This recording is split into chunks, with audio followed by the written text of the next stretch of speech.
অথচ এই মুসলিম কওমের মধ্যে একদল অবৈধ সন্তান আছে যারা আমাদেরকে আবার বলে বিজেপি, ওদের জন্মে গন্ডগোল আছে। আর করে তোমরা বুঝবে জাতি, তোমার চোখের সামনে মাকে রেপ করলে চলবে? তোমার চোখের সামনে তোমার ফুটফুটে বেটিটাকে রেপ করবে যখন, তখন তুমি জাগবে? আর কবে জাগবে? যদি জানতাম আমার জাতির সংখ্যা কম, এ মুসলমান মারা গেছে, তাহলে এই দুঃখটা আমাদের হতো না। অথচ এই মুসলিম কওমের মধ্যে একদল অবৈধ সন্তান আছে যারা আমাদেরকে আবার বলে বিজেপি, ওদের জন্মে গন্ডগোল আছে। সব থেকে বড় বিজেপি দালাল হলো তোর মা মমতা। আজকে দেখ না কি করছে। কিন্তু দুঃখের বিষয়, এ জাত সামান্য পয়সায় বিক্রি হয়ে গেছে। আল্লাহ যদি এ জাত না জাগে, এ জাতের উপরে তুমি আযাব দিয়ে মেরে দাও, কিন্তু এ জাতের মা বোনেদের ইজ্জত না লন্ডন হয়। খোদা তোমার কাছে দোয়া চাই, বলুন আমিন। আর কবে জাগবে? চোখের সামনে দেখতে পাচ্ছ না ওই পূর্ব মেদিনীপুরের শুভেন্দু দিন রাত সাম্প্রদায়িক দাঙ্গা লাগাবার কথা বলে, দিন রাত রোহিঙ্গা, দিন রাত মোল্লাদের গাল দিচ্ছে। তাকে রাজ্য সরকারের প্রশাসন পাহারাতে ঘোরাচ্ছে না ঘোরাই? এই মুসলিম কওমে অবৈধ সন্তান যারা জন্ম নিয়েছিস, বল কথা বল। তোরা আমার ঘরে জন্ম নিলি, কিন্তু তুই সন্তান হালালি নয়। যদি হালালি হতিস তাহলে নবী বংশের আওলাদকে কখনো গালি দিতিস না। আজ আমার মসজিদ চলে যাচ্ছে, মাদ্রাসা চলে যাচ্ছে, কবরস্থান ঈদগাহ চলে যাচ্ছে, তারপরও আমার নাগরিকত্ব চলে যাচ্ছে। আমার বলার অধিকার নেই। আমি বলতে গেলি দাঙ্গাবাজ, ফিতনাবাজ, জুলুম, বন্দী করো, অ্যারেস্ট করো। আর শুভেন্দু কি করছে বলো? এখানে পাশে অর্জুন সিং কি করছে? বলছে ইসলামে নাকি রেপ করা ভালো কাজ। ভালো কাজ? কত বলে ভালো কাজ? এ জাত আল্লাহর আযাব আসার আগে শুধরে যাও, আল্লাহর আযাব আসার আগে শুধরে যাও। বড় কঠিন পরিস্থিতি সমাজে। এখনো যুব সমাজ তোমাদের জাগার সময় হয়, এখনো থাকার সময় হয় না। আমরা সমাজে নিজেরা করে থাকি অনেক সময়। কি একটা মুরগিকে ধরার হলে চাল চড়াই, ওই চাল এসে এসে এসে এসে এসে এসে কিছুটা চাল এখানে দিই, তারপর আরেকটু দিই, আরেকটু দিই, আগিয়ে আগিয়ে আগিয়ে আগিয়ে থেকে এনে এনে এনে এনে একটা ঘিরার মধ্যে লাস্টে চাল ছড়ায়। ও খেতে খেতে খেতে কত খেয়ালই নেই, ও ঘিরার মধ্যে ঢুকিয়ে গেছে। তখন গেট লাগিয়ে তাকে ধরে ফেললো, জবাই জবাই। তোমার আমার দশাতে এইটা হচ্ছে। হ্যাঁ, সব জায়গা বাড়ছে। ইমামেরা অনেক কিছু চিল্লাচিল্লি করে 500 টাকা বেড়ে গেছে। ইমাম খুশি, সব ইমামের কথা বলবো। অনেক ইমাম আছে পয়সা নাই না, আর ডাইরেক্ট আবার যদি লোবো না, তারপরে চাপ এসে যাবে, নাচারে নিতে হয়, কিন্তু সেটা নিয়েছে খরচ করেন। অনেকে আমাকে বলেছে ভাইজান আপনি বিশ্বাস রাখেন খরচ করুন, কিন্তু যদি বলি লোবো না, আমি দুর্বল, আমার সেই ক্ষমতা নেই, আমি গরিব মানুষ। হ্যাঁ, নাচারের মসলা আল্লাহ পাক তাকে দেখছে, আল্লাহ নাচারের খাতিরে মানুষকে মাফ করে দেয়। কিন্তু আমার কওমের কিছু একদল ইমাম লেবাসের দালাল আছে না? হ্যাঁ, আর এইগুলো বলি বলে তারা আবার আমার বিরুদ্ধে কথা। এখন নতুন করে এক মুফতি দালাল কথা বুঝছেন না? হ্যাঁ, মুফতি তো এনারাও বসে আছে, কিন্তু দালাল মুফতি আলাদা দেখতে। সে কখনো ঘুরিয়ে ফিরিয়ে দিনের পক্ষে কথা বলবে না, ঘুরিয়ে ফিরিয়ে শুধু বলবে হ্যাঁ সবই ঠিক আছে, ওয়াকাব যাচ্ছে, ওয়াকাবের কথা হচ্ছে, সবই বুঝছি, তারপরও একটু দেখতে হবে। অসুবিধা হচ্ছে আপনাদের? যুবকরা অসুবিধা হচ্ছে। আজ আব্বাস সিদ্দিকী কথা বলছে, কাল আব্বাস সিদ্দিকী বলবে না, আস্তে ধিৎকার এসে যাচ্ছে। কখনো কখনো মনে হচ্ছে যে আল্লাহ এদেরকে মেরে ফেলে, এদেরকে মেরে দাও, আযাব দিয়ে আসমান থেকে কিছু গজব দিয়ে মেরে দাও। ফালতু খালি জঞ্জলের মতো ভর্তি হয়ে পড়ে আছে, অপরের কাজে লাগছে, দিনের দুশমনদের কাজে লাগছে, দিনের তো কাজে লাগছে, মেরে দাও। কিন্তু কমসে কম এদের বাচ্চাগুলো, এদের মা বোনগুলোকে বেউজ্জতি করো না। কেন আজ তোমাকে কেউ যদি 500 দেয়, 1000 দেয়, তুমি কি ভাবছো এর ওসুল করবে না? এই ওসুলটা কখনো তোমার মা, কখনো তোমার বোন, কখনো তোমার মসজিদ, কখনো তোমার মাদ্রাসা, কখনো তোমার দিনের উপর ওসুল করছে।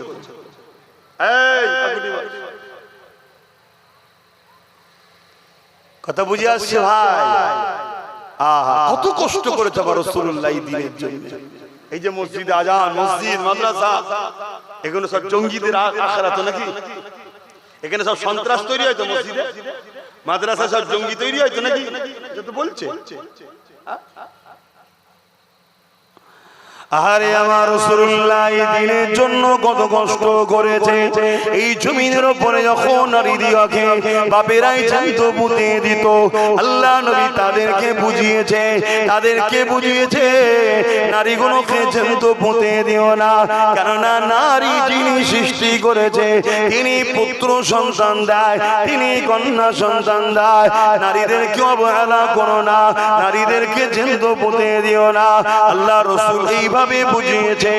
এ যুবকেরা, তরুণেরা, অনেকে রাসূলুল্লাহর কথা শুনে বুঝে গেছে, তারা জুলুম বন্ধ করেছে, কিন্তু জালিম অত্যাচারী আবু জেহেল উতবা সাহেবরা দেখলো মুহাম্মদ রাসূলুল্লাহকে রুখতে হবে। কেন আমরা নারীকে ভোগের পাত্রী বানিয়ে দিয়েছি। মুহাম্মদ রাসূলুল্লাহ নারীদের মর্যাদা দিতে চাইছে। যদি মুহাম্মদ রাসূলুল্লাহকে রুকা না যায়, তাহলে মানুষ আস্তে আস্তে জাগছে, নারী সমাজে মর্যাদা পেয়ে যাবে। আজ যেমন আমার ভারতবর্ষে এক কানা বাবা দেখলাম। কি বাবা বলবেন তো? কানা বাবা, এক চোখ কানা। সে কানা বলছে মেয়ে তো মজা করার জিনিস। শুনছেন আপনারা? শুনছেন না শোনেন?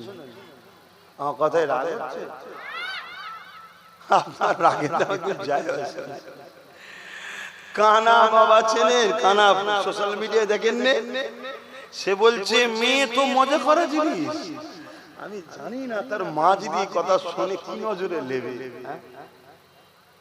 তাহলে বলুন, এই সকল ভণ্ড যারা মেয়েদেরকে মজা করা জিনিস বলে, আর ইসলাম বলছে নারী হলো জান্নাত। জোরে বলুন সুবহানাল্লাহ। একটা নারী, একটা জান্নাত। প্রত্যেকটা পুরুষের জান্নাত নারীর পায়ের তলায়। ওই নারীটা হলো ওই পুরুষের আম্মা জান। জোরে বলুন সুবহানাল্লাহ। এই কানা বাবার মতো যারা ভণ্ড আছে, এরা ইসলামকে মেনে নিতে পারবে? তারা তো ইসলামের বিরোধী করবে। তারা কি করছে? ইসলামে মিথ্যা ছড়াচ্ছে, ইসলামের কোরআনে হিংসা ছড়ায়। কোরআন 17 জন নাউজুবিল্লাহ এমিলে লিখেছে, তারা তো ছড়াবে তাদের চালাদের ঘরে দিয়ে। আর তাদের চালারা প্রকাশ্য বলে বেড়াতে পারছে কেন? তাদের পিছনে ফোর্স আছে, রাজ পাওয়ার তাদের হাতে, আর আমাদের কিছু নেই। আমরা শুধু পাঁচেটে বেরিয়েছি, দালালি করেছি, চালাও। এজন্যই তারা বলতে পারছে।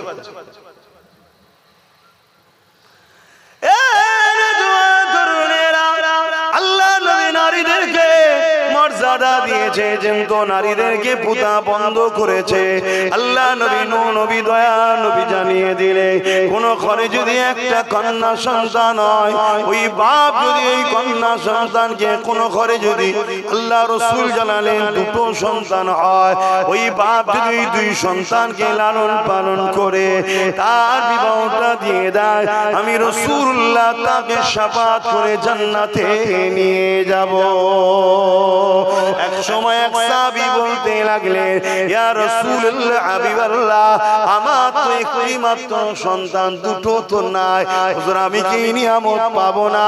আল্লাহ নবী বললেন, যাও সাহাবী, তুমি যখন বললে কারো ঘরে যদি একটাও কন্যা সন্তান হয়, ওই কন্যাকে লালন পালন করে যদি বিবাহ বড় করে বিবাহ দিয়ে দেয়, আমি রাসূলুল্লাহ জানিয়ে দিই ওই বাপের শাফাত করে জান্নাতে নিয়ে যাব।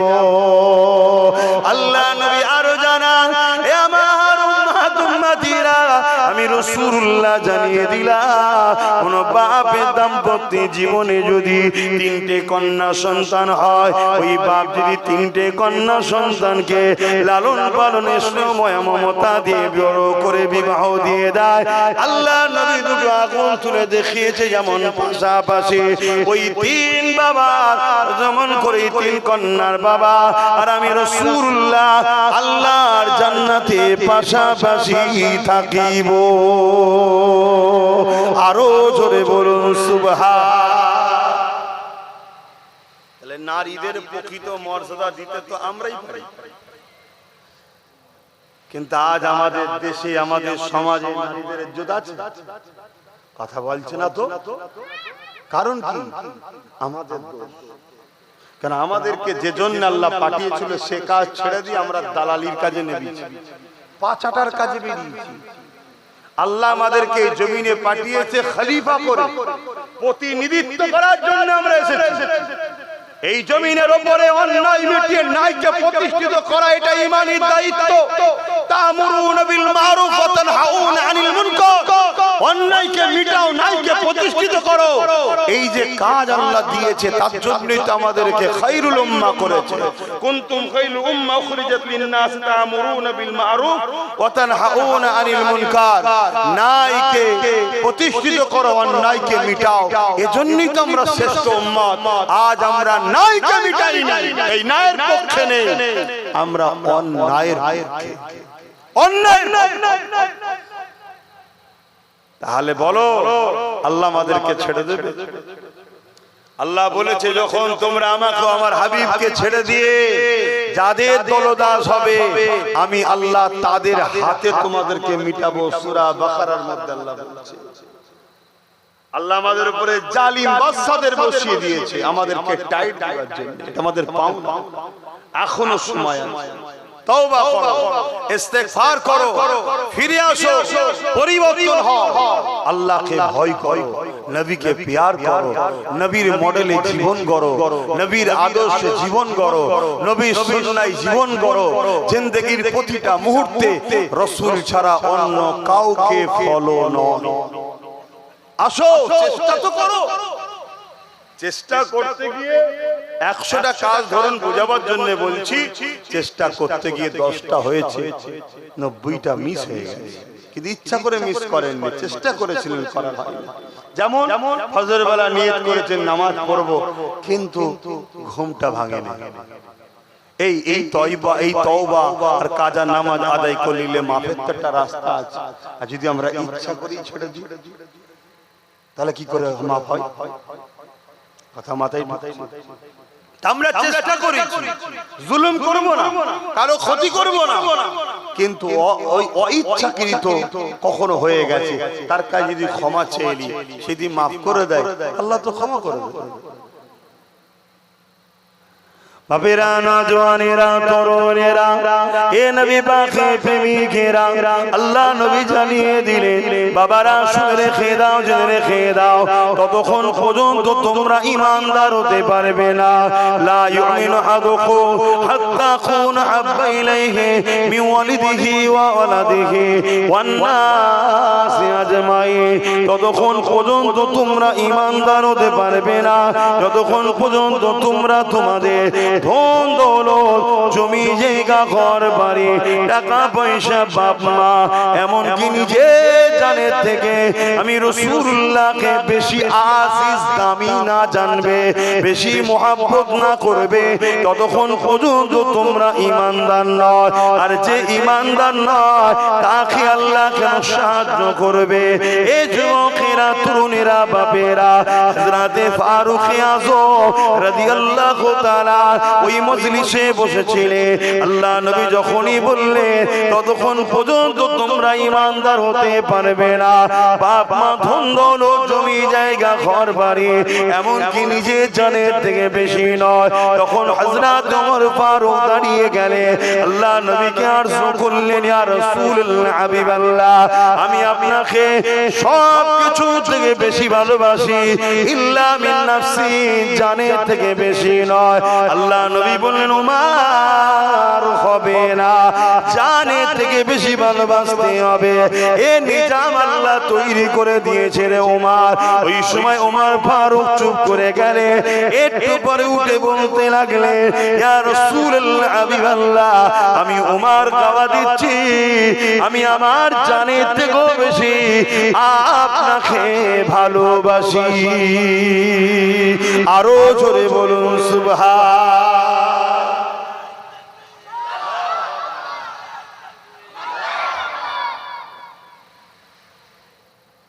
যারা আমার রাসূলুল্লাহকে ভালোবাসবে সে কখনো নবীর দুশমনের সঙ্গে হাত মিলাতে পারবে?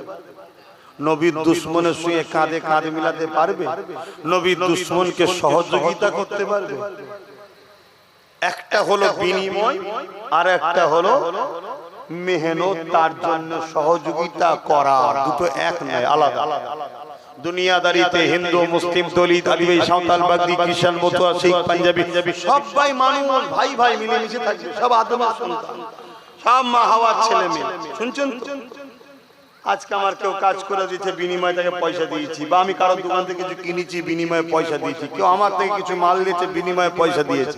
এটা হলো বিনিময়, এটা আলাদা জায়গা। কেউ আমার উপকার করেছে, বিনিময়ে আমি তার উপকার করেছি। কেউ আমাকে হেল্প করেছে, বিনিময়ে আমি তাকে হেল্প করেছি। কেউ আমাকে এখানে প্রাধান্য দিয়েছে, বিনিময়ে তার জায়গায় আমি তাকে প্রাধান্য দিয়েছি। এটা বিনিময়। কিন্তু আমি সামান্য অর্থের জন্য, নিজের একটু পদের জন্য আমি এমন লোককে সহযোগিতা করে শক্তিশালী করছি যে আমার মসজিদ মাদ্রাসাকে মিটাচ্ছে, কোন ইমানদার এই কাজ করতে পারে? শুনছেন তো নাকি? আর নবীর বিরুদ্ধে যে গিয়েছিল তার সম্বন্ধে কোরআনে আল্লাহ কোরআনে আয়াত নাজিল করে, আমার এই মাওলানা ভাইরা আরো জানে ভালো। নবী পাকের বিরোধী করেছিল ওয়ালিদ বিন মুগীরা। কোরআন পাকে সূরা কালাম সম্ভবত, তাই তো নাকি? ওয়ালিদ বিন মুগীরার বিরুদ্ধে আয়াত নাজিল করে, শত শেষ আয়াতটাই আল্লাহ বলছে 10 নম্বরে, হাবিব ওর কথাই মনে দুঃখ করবেন না, ও হলো জারুর সন্তান। কে বলছে? জোরে বলবেন তো? আল্লাহ বলছে।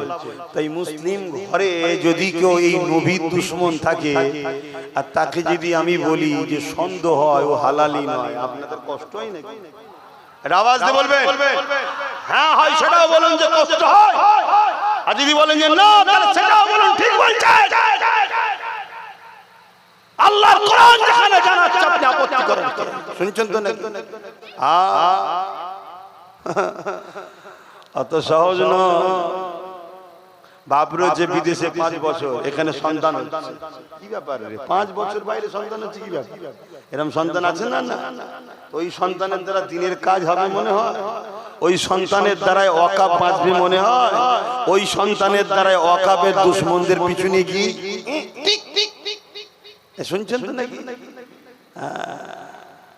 আর একটা কারণে সন্তান খারাপ হয়ে যায়, সেটাও বলে দিয়ে যায়। বাপ মা ভালো, সন্তানও হালালি, কিন্তু খাদ্য খেয়ে খেয়ে খেয়ে খেয়ে রক্ত হারাম হয়ে গেছে। শুনছেন তো নাকি? তার দ্বারাও দিনের কাজ হবে মনে হয়। হ্যাঁ, কেন নাপাক শরীর কখনো পাক জান্নাতে? আর একটু সরাসরি দেন না রে বাবা, আব্বা জান একটু সরাসরি দেন। রক্ত খারাপ, শরীরে রক্ত, অবৈধ টাকা, গরিবের টাকা, এতিমের টাকা, বিধবার টাকা, ধোকার টাকা, মিথ্যাবাজির টাকা, ফডের টাকা, চাকরি দিবার নামের টাকা, শুনছেন? চিটিংবাজি করা টাকা, তেরপল বিক্রি করা, চাল বিক্রি করা, এসব হয় না? ঘরের কাটমানি টাকা। রক্ত ঠিক থাকবে? রক্ত জন্ম ঠিক আছে, কিন্তু রক্ত খাদ্য যে যে যে যে গন্ডগোল, এর দ্বারা দিনের উপকার হবে? আমার অজে কি আপনাদের অসুবিধা হচ্ছে?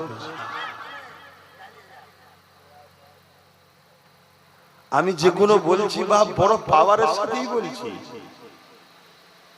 কথা বুঝলেন? হ্যাঁ,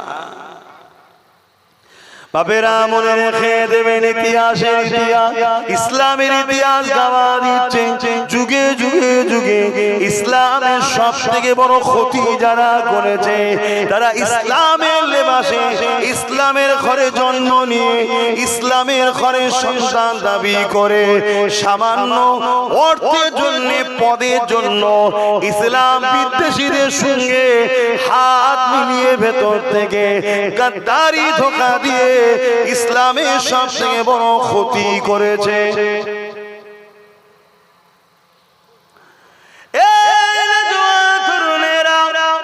প্রকাশ্য যারা ইসলামের দুশমন, তারা কোনদিন আমাদের মোকাবিলায় দাঁড়াতে পারেনি গো।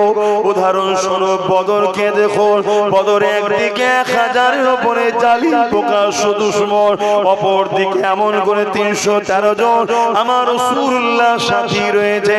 313 জনের হাত খালি, তাদের হাতে না তরোয়াল আছে, না তীর আছে, না ঢাল বল্লম আছে। 1000-এর উপরে প্রকাশ্য দুশমন যারা, তাদের হাতে তীর তরোয়াল রয়েছে, এমন করে বল্লম রয়েছে। কিন্তু রেজাল্টটা কি হলো? 1313 জনের কাছে পরাজিত হতে বাধ্য হয়েছিল। কেননা 313 জনের কাছে কিছু নাই তো কি হয়েছে? 313 জন বলেছিল, তরোয়াল ছিল আবু জেহেল বাহিনীর দিকে, অস্ত্র ছিল আবু জেহেল বাহিনীর দিকে, তেমন করে বললাম তীর ছিল আবু জেহেল বাহিনীর দিকে। সংখ্যা ছিল তাদের বেশি, আমাদের দিকে কিছু ছিল না, ঠিকই কথা, কিন্তু আমাদের দিকে এমন এক পাওয়ার ছিল, ওই পাওয়ারটা তাদের দিকে ছিল না। ওই পাওয়ারটা হলো আমাদের হৃদয়, আমাদের দিকে আল্লাহর নবী ছিল।